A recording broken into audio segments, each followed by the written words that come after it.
Vamos fechando os nossos olhos e sempre Jesus. Jesus à nossa frente, nos orientando, nos intuindo, nos preparando, nos deixou as lições aí, para que possamos alcançá-las. Só que trabalho nosso, não é de mais ninguém. Cada um tem que trabalhar por si mesmo nessa busca, nesse despertar. Às vezes passamos tanto tempo da vida sem nos atentarmos a esses ensinamentos tão bonitos de Jesus e ficamos apenas naquele verniz. Aquele verniz que estamos acostumados desde que nascemos, às vezes. Aqueles ensinamentos pueris, tão superficiais. E aí nós ficamos com aquilo no nosso coração, achando que a mensagem de Jesus está limitada àquilo. Mas não. O ensinamento de Jesus é tão profundo, tão grande, que nós precisamos sim estudar e cada vez mais, raciocinar cada vez mais, colocar no nosso coração para transformar tudo isso em prática, dentro das condições que cada um de nós tem, que ainda são pequenas, mas cada vez mais. Temos que trazer esse Jesus para a atualidade, para os dias de hoje. Caso contrário, nós vamos ver tantas coisas estranhas acontecendo dentro das religiões. Fala de Jesus, mas às vezes o comportamento não tem muito a ver com Jesus.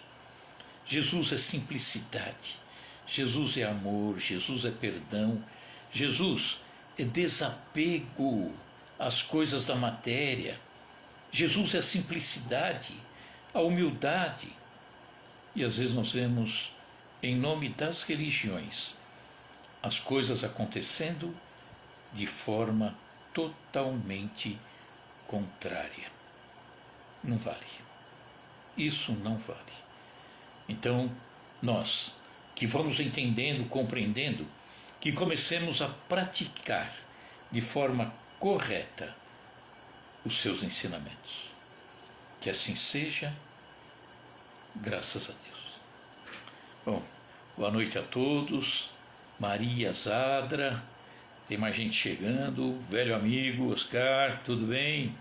Tudo bem, Almeida? Bom, hoje nós vamos falar do centurião romano, tá? Agora, aquilo que nós dissemos na prece. Temos que estar sempre pensando, estudando, vivendo Jesus nos dias de hoje. E é importante conhecermos, quando falamos de acontecimentos de 2000 anos atrás, é importante conhecermos o cenário, né, onde as coisas aconteceram, o local, né, naquela época, 2000 anos. O porquê, por exemplo, de determinados deslocamentos da população, né, naquela época, nesses locais. Quem eram esses personagens que participam desses acontecimentos? No caso de hoje, por exemplo, o centurião romano, né? Os costumes, os comportamentos. Hoje, nós vamos falar desse centurião romano lá na cidade de Cafarnaum. O seu nome era Sérvio Félix, o nome desse centurião. Quem era ele? É importante a gente pensar, quem era esse centurião? O que ele fazia naquela cidade, Cafarnaum, que era uma cidade muito importante, muito movimentada, com um comércio vibrante naqueles dias? Como esse centurião se comportava? Ele era romano, era, portanto, o dominador daquela região, né? Dominava os judeus. Então, vamos buscar também ter uma ideia dos valores que norteavam a caminhada desse centurião, desse homem. Pensar como ele se relacionava com os judeus daquele local. Ele era o dominador. Os judeus estavam ali oprimidos, né? Afinal, esse centurião fazia parte do domínio romano que tomava conta daquele lugar, né? Será que ele era agressivo? 2000 anos depois parece que vai ser difícil entender. Não. Nós vamos entender quem era esse centurião. Era violento. Afinal, o Império Romano era violento, mas ele, especificamente, esse centurião, era violento? Ou será que ele era humano, compreensivo? Isso aí nós vamos tirar, né, essas conclusões ao longo do trabalho de hoje. Vamos lembrar, Jesus nasceu na Judéia, na cidade de Belém. Ficou ali muito pouco tempo, foi para o Egito. Do Egito ele foi trazido, era criança ainda, né? 2 anos, 3 anos talvez. Foi trazido de volta, né, para a Palestina, mas foi levado direto para a cidade de Nazaré, que já não era mais Judéia, era a parte norte, que é a Galileia. E ali, em Nazaré, Jesus vive até os seus 30 anos de idade. Tá? E Nazaré, como que era Nazaré naquela época? Quem já teve a oportunidade de ver, hoje Nazaré até que tem uma importância, né? Cidade bonita, bonitinha assim, uma topografia singular, mas lá, há 2000 anos, como que era Nazaré? Nazaré, há 2000 anos, era um vilarejo sem importância, desprezado naquela época. Era nada, praticamente, Nazaré. Vamos lembrar, por exemplo, do diálogo acontecido entre Felipe, que era um dos discípulos de Jesus, com Natanael, que era um amigo de Felipe. Felipe havia nascido em Betsaida, que fica ao norte do Mar da Galileia, terra onde nasceu Pedro e André, os outros 2 discípulos. E Natanael nasceu também na Galileia, mas em Caná da Galileia. Vivia numa cidade chamada Dalmanuta, que era encostadinho no Mar da Galileia. Tá? E quando Felipe, que já estava ali acompanhando Jesus, se encontra com seu amigo Natanael, ele chega lá em Dalmanuta e começa a conversar com ele.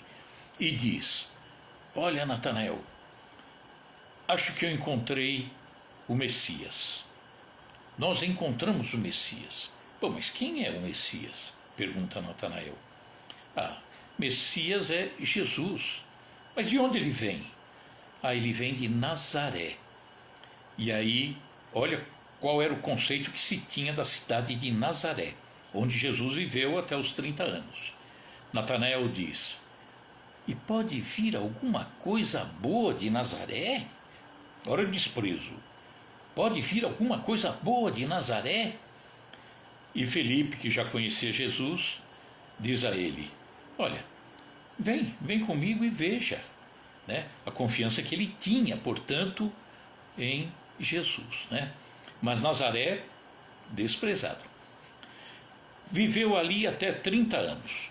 E depois ele se desloca a Cafarnaum, também na região da Galileia, essa parte mais norte. Só que Cafarnaum era ao lado do Mar da Galileia, que na verdade não era um mar, era um lago, apenas um lago. Né? Ali, na cidade de Cafarnaum, havia um progresso considerável, um comércio muito forte. Né? Passava ali, por Cafarnaum, uma via chamada Via Maris, uma estrada. Então era conhecida como a Estrada do Mar, Via Maris. Era uma rota comercial importantíssima que ligava o Egito, que fica ao sul, né, de Israel, até subindo, passando por Israel, essa estrada entraria na Síria, né, na direção sobretudo de Damasco, cidade importante também, passava pelo Líbano, que fica ao norte de Israel, fazia uma inflexão à esquerda, na direção oeste, passava pela Anatólia. Quem era Anatólia? Que região era essa? hoje nós conhecemos como Turquia. Era a Ásia Menor, ali. O que é Anatólia? O que significava a palavra Anatólia? Anatólia, no grego, a Grécia ficava mais à esquerda, portanto, a Anatólia ficava a leste da Grécia, e Anatólia era um termo grego que significava de onde vem o sol. Então, para os gregos, o sol vem hoje da Turquia, né? Que era a Anatólia. Mas essa estrada seguia e ia na direção da Europa. Passava também por Cesareia Marítima, no Mediterrâneo. Enfim, era um progresso muito forte na cidade de Cafarnaum.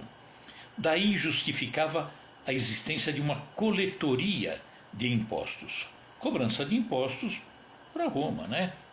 E nessa coletoria em Cafarnaum trabalhava um homem de nome Levi, nascido ali, em Cafarnaum mesmo. Levi que depois, né, seguindo Jesus, ele muda o nome para Mateus, discípulo Mateus. Era o Levi que trabalhava na coletoria. Então, naquela época, os deslocamentos do povo, né, não era grande coisa. Eles ficavam mais fixos nos seus locais. Não tinha aquele negócio de pegar um fim de semana, ir para a praia, né, ou fazer uma viagem para o campo. Não, eles ficavam fixos ali, né, não saíam dali. Aconteciam alguns deslocamentos mais importantes, como, por exemplo, na época da Páscoa. Os judeus saíam dos locais onde viviam e se dirigiam a Jerusalém. Iam até Jerusalém para os festejos da Páscoa, que levava 8 dias, esse festejo, 8 dias de Páscoa. Ali, em Cafarnaum, passavam então inúmeras caravanas comerciais. E isso fez com que os feitos de Jesus, naquela época, ganhassem vários locais distantes ali de Cafarnaum. As caravanas passavam, ouviam falar de Jesus, tinham contato com Jesus, acompanhavam coisas que aconteciam e, quando seguiam o seu caminho, iam espalhando isso pelos outros locais. Por isso que o nome de Jesus vai ganhando corpo naquela época. E todo esse movimento, portanto, em Cafarnaum, justificava a existência de uma guarnição militar. Era muito movimento, tinha que ser mantida a ordem. Ali circulava muito dinheiro, né? A coletoria. Então, ali estava instalada uma centúria por Roma. Uma centúria, para garantir essa ordem. Daí vem o nome do centurião romano, que tomava conta da centúria. O que era centúria? Uma legião romana, aí já é mais fácil de termos ouvido, né? Legião Romana. Legião Romana tinha 6.000 homens, 6.000 soldados. E era liderada por 6 tribunos militares. A legião romana, com 6.000 homens, era dividida em 10 cortes, de 600 homens cada uma. Cada corte, com 600.000 homens, era dividida em 3 manípulos, com 200 homens cada um. E o manípulo era dividido em 2 centúrias, de 100 homens cada um.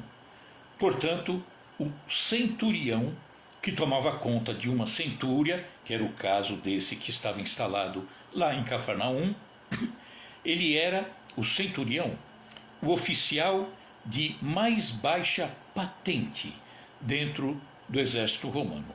Era oficial, mas primeiro oficial abaixo, e que hoje seria, por exemplo, um segundo tenente.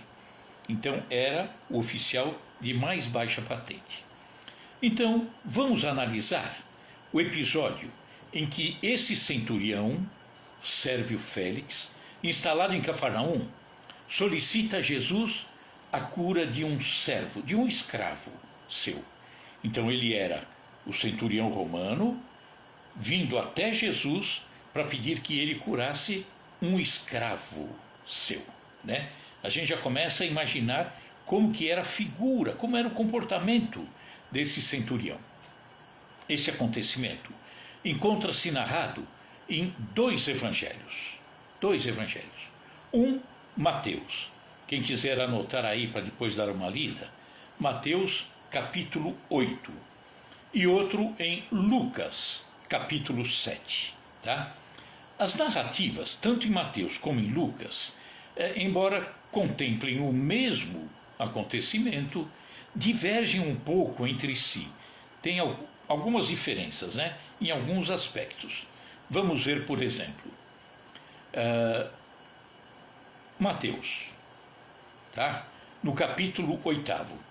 E eu vou ler então esse trecho. Vamos prestar atenção na narrativa de Mateus. Ele diz assim: tendo Jesus entrado em Cafarnaum, chegou-se a ele um centurião, e dirigindo-se a ele disse: Senhor, meu criado jaz em minha casa paralítico, padecendo horrivelmente. E Jesus disse: eu irei curá-lo. Mas o centurião respondeu: Senhor, não sou digno que você entre em minha casa. Mas por que não seria digno? Ele, o centurião, entendia que um judeu não poderia entrar na casa de um pagão. E o centurião era romano, era pagão. Tá? Não podia entrar por quê? Porque o judeu, no seu entendimento da época, se ele entrasse na casa de um pagão, ele se contaminaria, espiritualmente falando, né? Então o centurião disse: olha, eu sei que não sou digno que você entre na minha casa. Eu sou um pagão, você é um judeu. Mas fala somente ao verbo.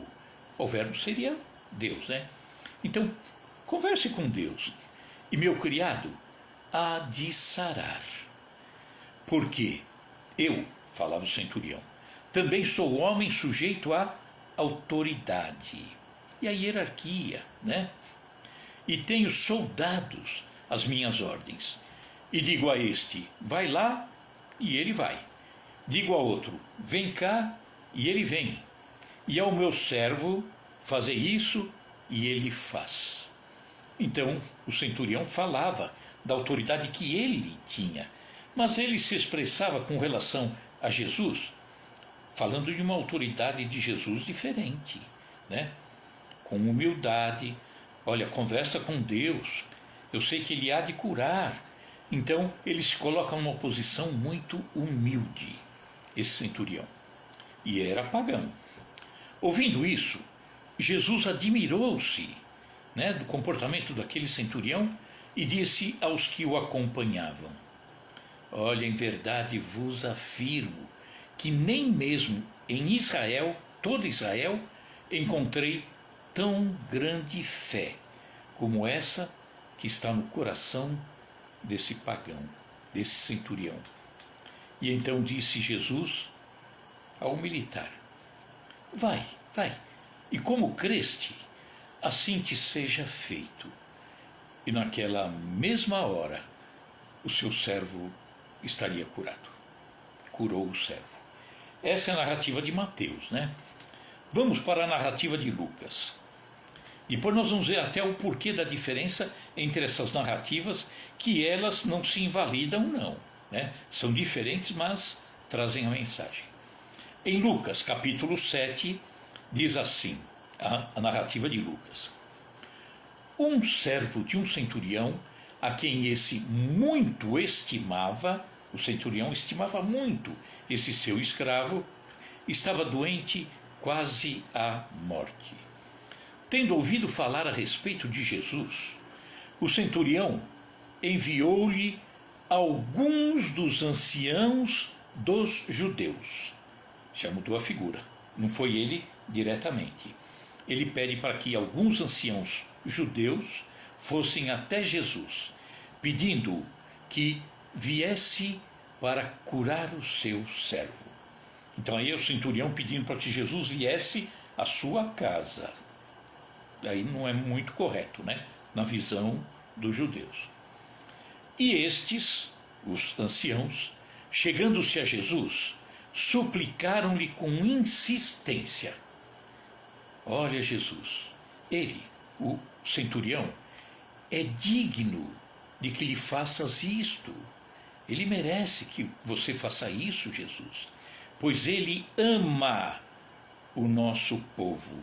A gente já começa a fazer uma leitura de quem era esse centurião.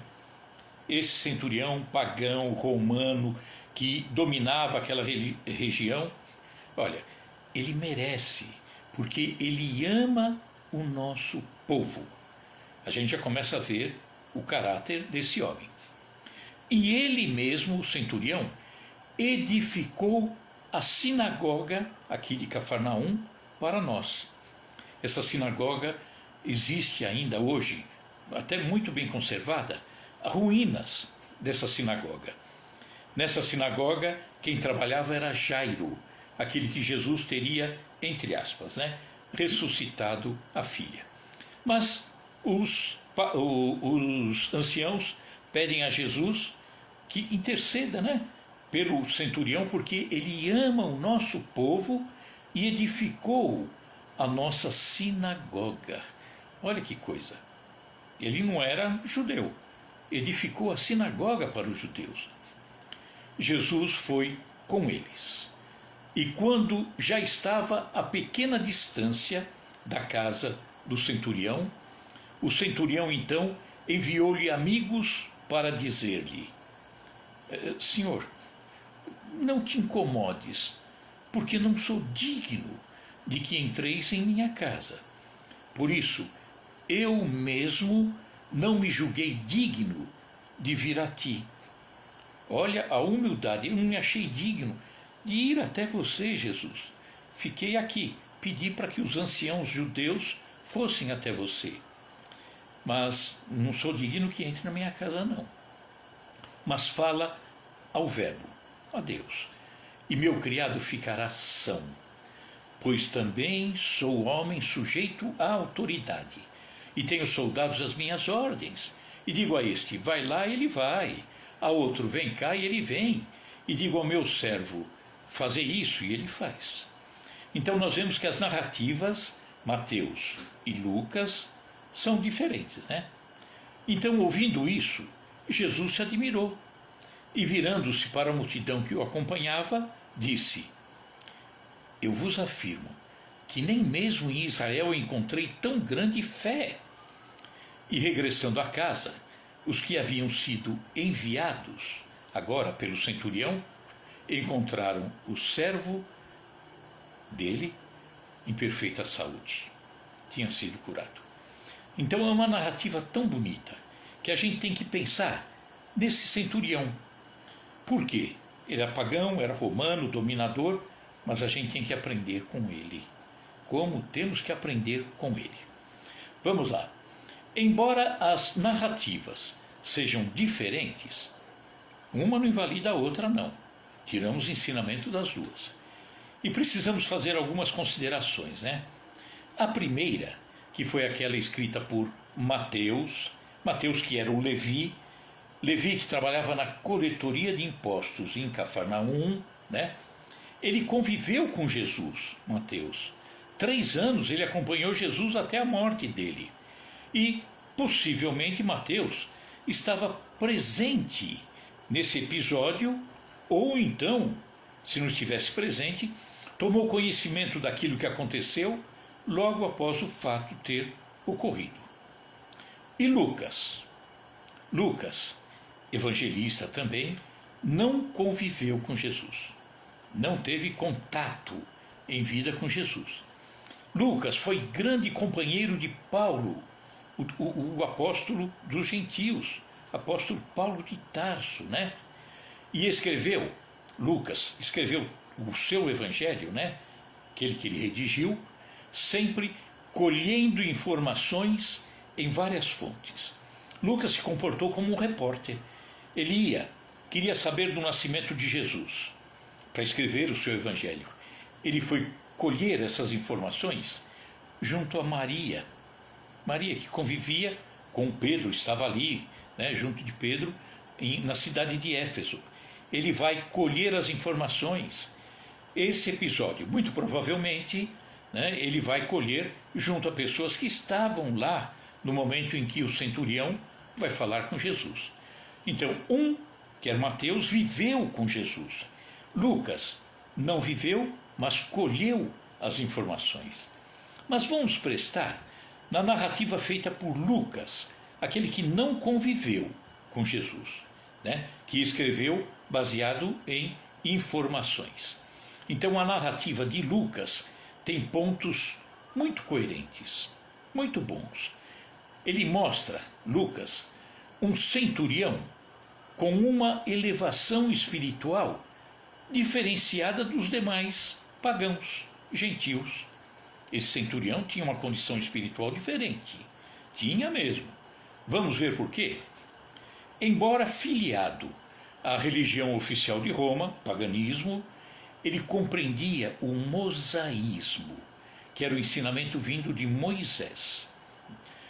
Ele, o centurião, devia compreender que o espírito estava acima de qualquer divisão de religiões humanas. Ele não quis saber, né? Não, eu não vou falar com Jesus porque eu sou pagão. E Jesus não, Jesus tem uma mensagem diferente. Ele entendia que o espírito ultrapassava qualquer barreira que pudesse ser criada pelas religiões que surgiram em razão do entendimento do homem. O que importa é o espírito. Hoje, como nós nos comportamos? Eu sou espírita, eu conheço muito. O outro vai dizer, não, mas eu sou católico, eu também conheço bastante. O outro vai dizer, sou evangélico. Não importa o rótulo, não importa. Ser espírita, ser católico, ser evangélico, não importa. O que importa não é o rótulo, é o conteúdo, o que está aqui dentro, a maneira como me comporto diante dos irmãos, do próximo, levando em conta os ensinamentos de Jesus. E esse centurião mostra que já pensava dessa forma, há 2000 anos atrás. Ainda, seguindo as narrativas de Lucas, ele, o centurião, havia edificado a sinagoga dos judeus, lá em Cafarnaum. Ele não era nem judeu, mas edificou a sinagoga para que os judeus estivessem ali fazendo as suas orações, né, o seu trabalho. Então, esse comportamento do centurião havia lhe proporcionado uma admiração e respeito junto dos judeus. Já não viam esse centurião como dominador, como opressor. Não era. Ele era amigo, né? Compreendia. A sua humildade, desse centurião, talvez não lhe tenha permitido ir diretamente a Jesus. Ele se comportou de uma forma humilde. Meu Deus, eu não posso ir lá conversar com ele, não posso pedir para que entre na minha casa, estarei ferindo os preceitos do judaísmo, não tenho esse direito. Olha como ele respeitava os judeus, né? E nesse caso como ele respeitava muito a Jesus. Então ele tinha um imenso respeito para com o mestre e respeitava a autoridade de Jesus, a ponto inclusive, né, respeitando o mestre, ele provavelmente pediu para que anciãos fossem até Jesus, porque ele não sabia qual seria a reação de Jesus ao receber esse convite, né? Então, afinal de contas, ele era um pagão. Assim, os anciãos, respeitando muito esse centurião, admirando muito esse sujeito, se dispuseram a ir até Jesus e ali tentar interceder a seu favor, né? Na narrativa, ainda diz que ao se aproximar da casa do centurião, Jesus, ao se aproximar da casa dele, Jesus é avisado de que o romano não se sentia digno em pedir para que ele entrasse na sua casa, respeitando. É um judeu, como que ele vai entrar na minha casa? Eu sou um pagão, né? É complicado. Então ele estava respeitando a condição de um judeu que não poderia entrar na casa de um pagão. Não queria contaminar Jesus, na visão dele, né? Então, ambas as narrativas, nelas, ambas, fica demonstrada a humildade, o reconhecimento do centurião para com Jesus. Fica muito claro isso. E ele era o opressor. Que opressor, né? Então ele, o centurião, reconheceu a autoridade espiritual de Jesus, do Mestre, acima da autoridade temporal, que era dele. Eu sou centurião, eu tenho uma autoridade, aqui eu domino. Mas Jesus, ele tinha uma autoridade diferente, uma autoridade tão bonita, uma autoridade espiritual. E o centurião sabia disso, né? Sentia isso. O centurião diz ser um homem afeito à autoridade. Ele comandava, né? Era o tenente que comandava aquela centúria. E aí, ele diz que compreendia a elevação espiritual de Jesus diante da espiritualidade. Olha, eu tenho autoridade como centurião, mas a tua, Jesus, é diferente. É uma autoridade que não tem como mexer. É uma autoridade muito elevada. E aí ele chega a dizer, né? Jesus, fala ao Verbo, fala a Deus. Quer dizer, ele acreditava de fato que Jesus vivia em sintonia com Deus, que não era o Deus dele, hein? Mas fala ao Verbo, fala a Deus. E o meu criado ficará são, pois também sou homem sujeito à autoridade. Tenho lá meus soldados, mando ir, voltar, tal, e eles me obedecem, né? Então, um ponto a ressaltar também em favor desse centurião: a sua humanidade. Era realmente alguém extremamente humano. Por quê? Porque ele devia ter inúmeros servos, inúmeros escravos. E, no caso de perder aquele a quem ele pede para Jesus curar, seria facilmente substituído por outro. Esse meu servo aqui, esse meu escravo morreu. Enterra, manda outro. Seria fácil para ele. Entretanto, ele amava, respeitava aquele escravo, queria salvá-lo. Olha aonde chegava o espírito desse centurião. E diante então da beleza espiritual daquele militar romano, Jesus diz a todos que estavam acompanhando: eu afirmo que não vi tamanha fé, tamanho amor no coração de ninguém aqui de Israel. Então ele estava dizendo: não importa o rótulo, vocês são judeus, ele é gentil. O mais importante é o conteúdo. E o conteúdo naquele espírito romano era maravilhoso, maravilhoso. Então aí nós temos que pensar sempre, sempre, Jesus na atualidade. Nós narramos um acontecimento de 2000 anos atrás. Tentamos interpretar como se comportava principalmente aquele centurião pagão, aquele centurião romano. Mas temos que trazer para os dias de hoje. Por quê? Porque tem muitos cristãos que se comportam como pagãos, como ateus. E tem muitos ateus que se comportam melhor do que muitos cristãos. Questão do conteúdo, não do rótulo. Então, temos que pensar Jesus, analisar Jesus, raciocinar Jesus, buscar Jesus nos dias de hoje, analisando com a mente do século XXI, buscando os fatos históricos, tentando discernir naqueles acontecimentos de 2000 anos atrás, para compreendermos o que se passava no coração das pessoas.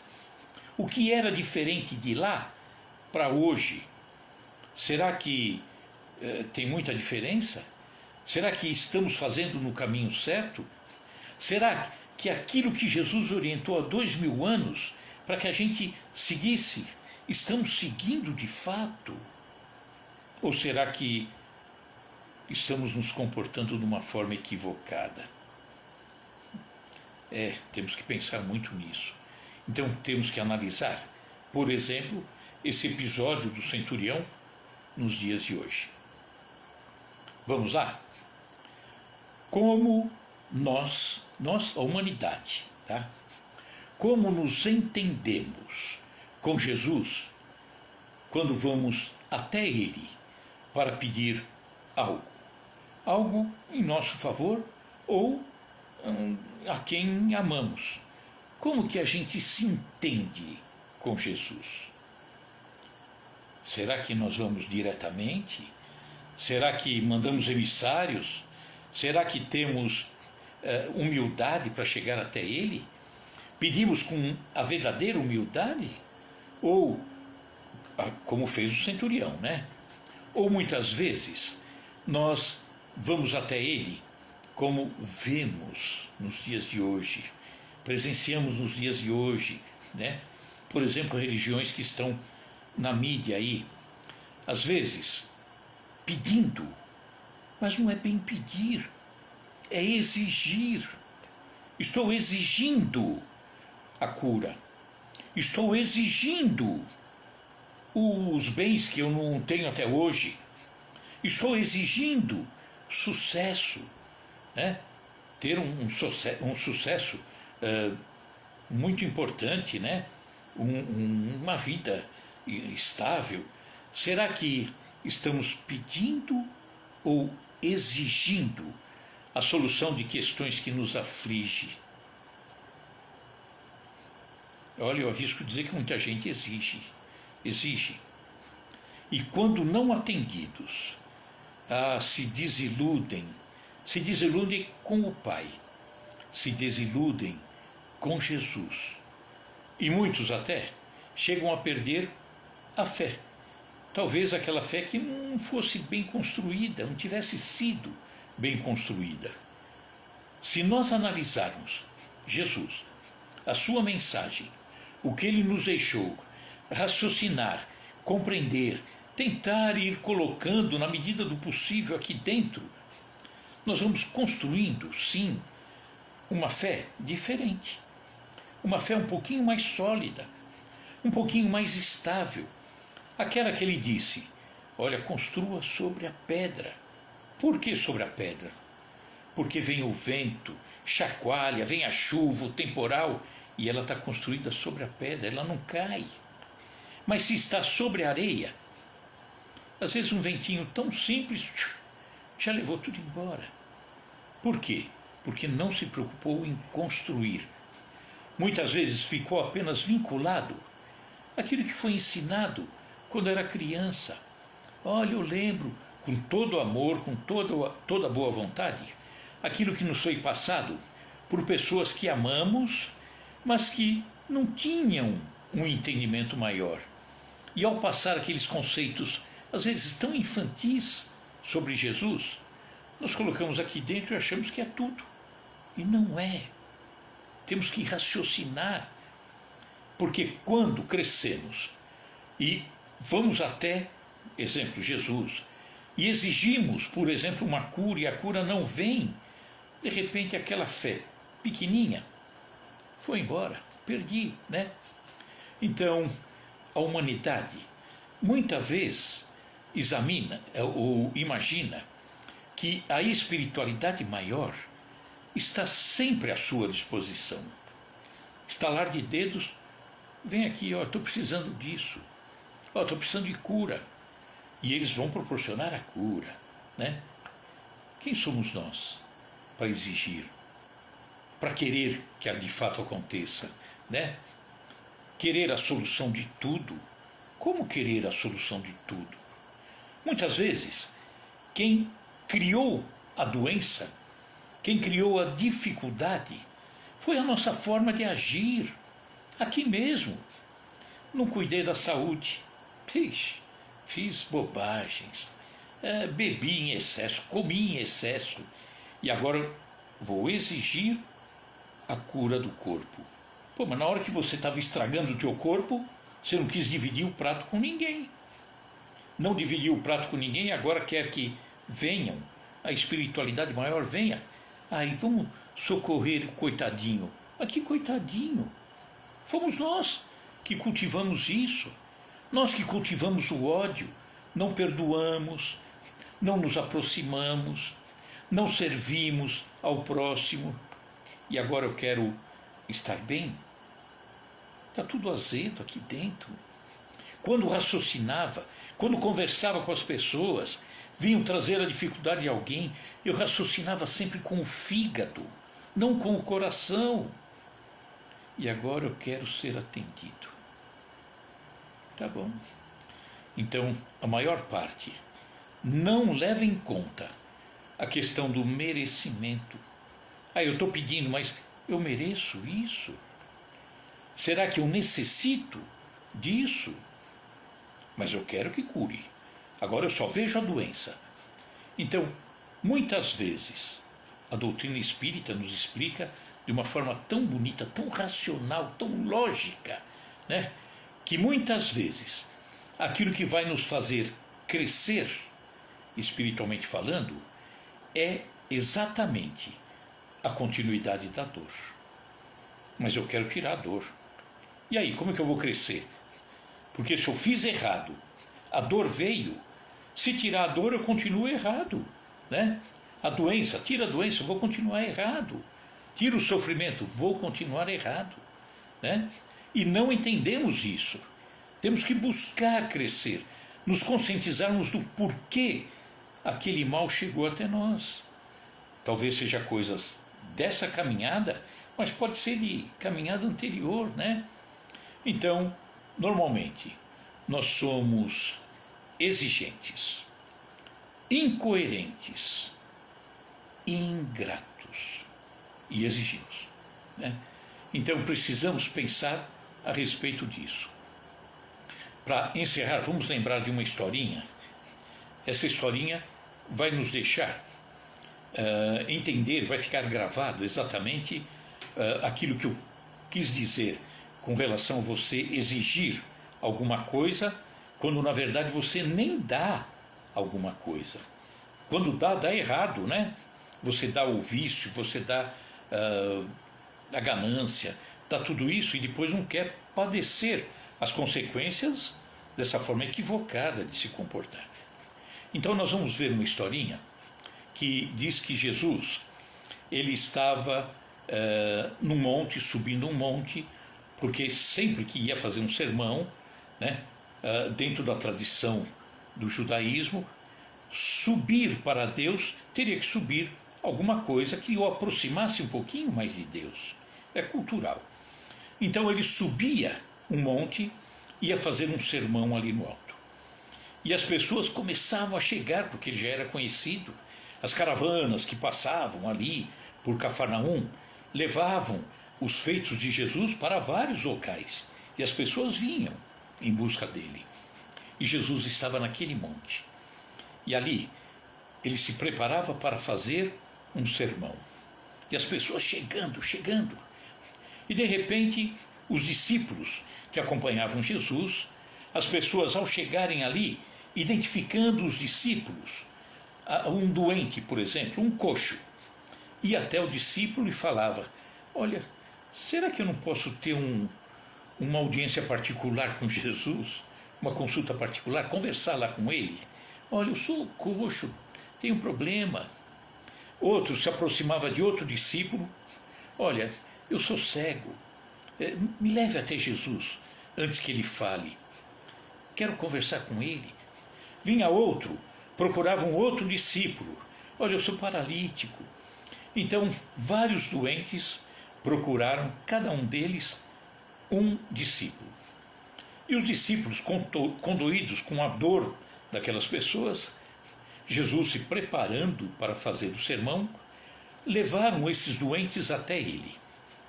E chegando lá, estavam os discípulos com seus doentes e Jesus: mestre, olha, vê aqui as pessoas que padecem, quanto sofrimento, cura essas pessoas. não é a hora. Mas, mestre, você pode. Não é a hora. Mas, Jesus, uma palavra sua, um toque seu. Olha, aqui o paralítico, eu sei que vai andar. Não é a hora. Insistiram, até que Jesus falou: tá bom, vocês venceram. Põe cada um desses doentes, deficientes, sentadinhos aqui. E Jesus foi impondo a mão, fazendo uma prece para cada um daqueles doentes. E de repente, eles se levantavam refeitos daquele mal que eles tinham. E agora? Estavam todos bem. E Jesus diz: eu vou fazer o sermão agora. Então cada discípulo pegou o seu ex-doente e saiu dali. Um discípulo saiu com o ex-paralítico e saiu andando, numa boa. O que era cego, o discípulo, com ele, ele enxergava tudo, todas as belezas. E eles falavam, os discípulos: olha, agora que você enxerga, senta aqui, você vai ver que beleza Jesus falando das coisas do amor, das coisas do céu. E o ex-cego diz para aquele discípulo: olha, eu tenho certeza que sim, é maravilhoso, mas sabe o que é? Eu saí assim meio às pressas e eu deixei as cabras pastando, eu tenho medo que elas se percam. Eu vou até a minha casa guardar as cabras, mas amanhã eu volto, tá? Fica tranquilo. Foi embora. Outro discípulo com o ex-paralítico: olha, fica agora aqui, que beleza, você vai voltar para sua casa andando, abraçar sua família, olha que coisa maravilhosa, senta aqui, veja Jesus. Olha, me desculpa, eu vim aqui tão rapidinho, né?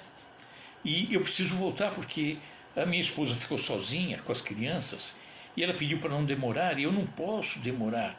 E saiu correndo, né? Deu uma esnobada. Outro doente com o seu discípulo: olha, fica, tá? Não posso, eu vou ter que ir, mas eu volto amanhã, fica tranquilo. Todos foram embora. E aí os discípulos, sem entender, foram até Jesus e falaram para ele: mestre, não entendemos. Você curou a todos. Todos eles ficaram curados. E nós pedimos para que ficassem aqui para te ouvir falar. Nenhum deles ficou. Todos foram embora.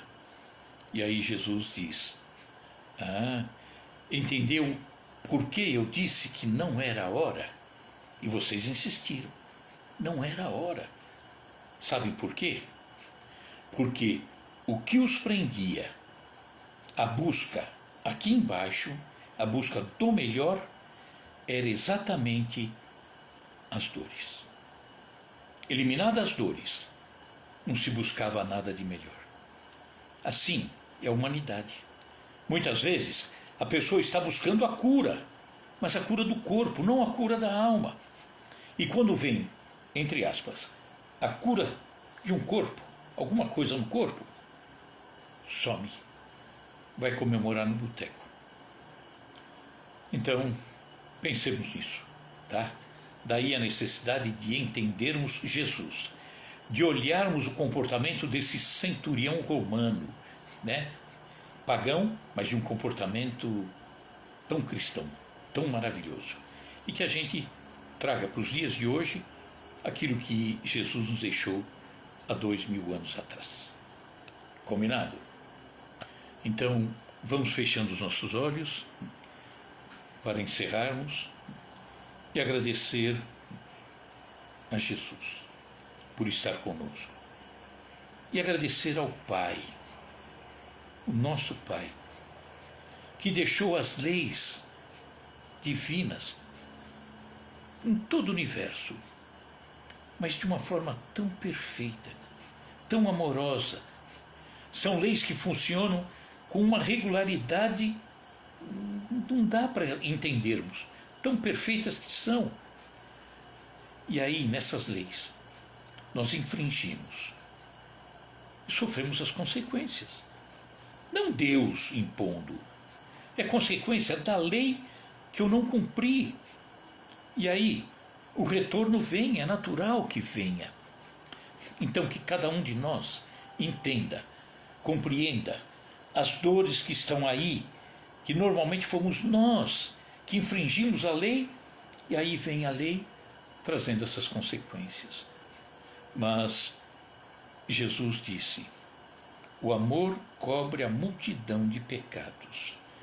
Ou seja, o sofrimento no hoje, em razão dos equívocos do ontem, esse sofrimento do hoje pode sim ser amenizado se nós compreendermos o funcionamento dessas leis, compreendermos o funcionamento da lei de amor que Jesus nos deixou, começarmos a ter uma vida diferente, uma vida próxima do irmão, uma vida onde concedemos e pedimos o perdão, onde fazemos as coisas da melhor forma possível. E aí, o sofrimento pode sim ser minimizado, porque o amor cobre a multidão de pecados. Que assim seja, graças a Deus. Gratidão a todos que estão aí. Estou vendo aí Oceia, Paulo, obrigado, um abraço. Rezala, tudo bem, Jorge? Prazer em vê-lo aqui, viu? Todos vocês, Sandra, Michel, Regina Vilela, Maria Aparecida Pop, deixa eu ver se consigo ver mais gente aí, Creuza Leão, Gelsi, Maria Gelsi, Luci Cruz, Roberto Beluomini, Drica, Guilherme, tudo bem, Guilherme? Todos vocês, muito obrigado pela paciência, é uma alegria sempre estarmos juntos. E que na semana que vem possamos estar juntos novamente. Um grande abraço também, João Carlos, que apareceu aí, né? Um grande abraço. Muito obrigado pela paciência e até a semana que vem. Fiquemos todos com Deus. Drica, abraço também.